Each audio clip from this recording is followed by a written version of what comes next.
In this video, we'll discuss the process of freeing Israeli hostages from the Hamas terrorists and why, despite this, the Israeli-Palestinian conflict is still seen as far from over.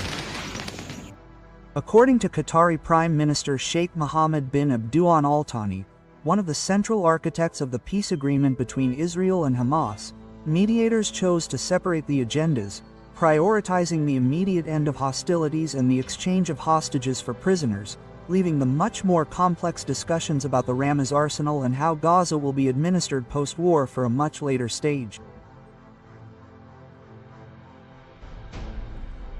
This logic was the result of a pragmatic approach insisted on by Trump, as in his view, if they tried to negotiate everything at once, there would be no agreement at all. In practice, the agreement provides for the release of all remaining hostages in Gaza in exchange for approximately 2,000 Palestinian prisoners, with Qatar stating in plain English that it sought what was currently possible. As Sheikh Mohammed said in an interview, it was better to secure a concrete breakthrough involving a pause in the war and the exchange of hostages than to sink into a package deal. This progress, however, postponed the most difficult issues: who will control Gaza from now on and the fate of Hamas weapons. The terrorist group has publicly signaled its opposition to the idea of complete disarmament and proposed a dialogue to address the fate of its weapons, something that directly violates the peace principles established in the agreement brokered by Trump. However, one fact is undeniable. The war has weakened Hamas and opened internal rifts with some of its leadership and base, rejecting the surrender of its weapons, while others advocate a more pragmatic approach to ensure political survival and some space in the post-war settlement. On the Israeli side, the red line is clear. There will be no end to the war without the disarmament of Hamas and the complete demilitarization of the Gaza Strip. Prime Minister Benjamin Netanyahu recently reiterated that this will happen the easy way or the hard way, that is, through agreement or by force. For Israel, allowing Hamas to maintain arsenals would only postpone the next round of violence. But for Hamas, accepting disarmament is seen as surrender and an abandonment of armed resistance. And it is in this clash of narratives that mediators try to build bridges. The Trump-mediated roadmap to end the war, made public at the end of September, proposes creating a temporary international force to stabilize Gaza. As this force assumes control and security, the Israel Defense Forces would withdraw based on standards, milestones, and deadlines tied to the territory's demilitarization.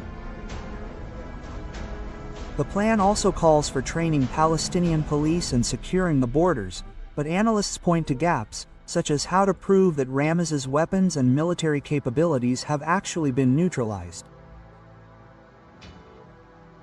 And even if Hamas agrees to hand over its weapons, something currently seen as unlikely, to whom would it do so? To Israel, its greatest and most feared adversary, or to some other Palestinian faction, such as Fatah, which, it's always worth remembering, is also seen by Hamas as a major.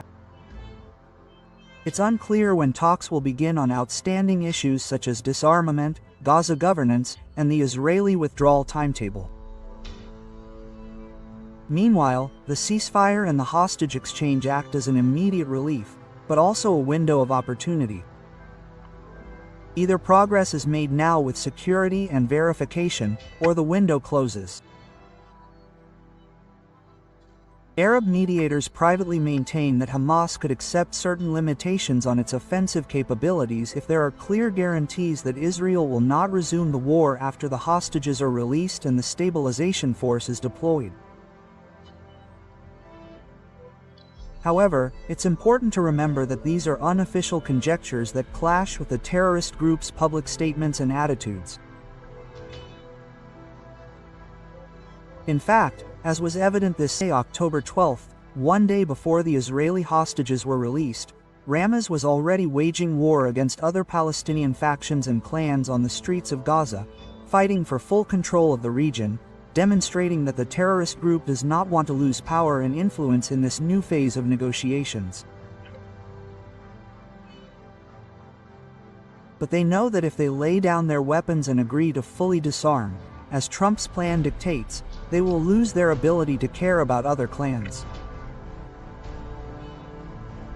In short, this week's agreement delivered what was possible: the temporary silence of Israeli weapons and the release of the hostages still alive. That was essential and possible, but there is still a long and difficult road ahead if the goal is definitive peace in the region, with Hamas showing so far that he has no intention of giving up the only tools he knows for dialogue: weapons, terror, and violence.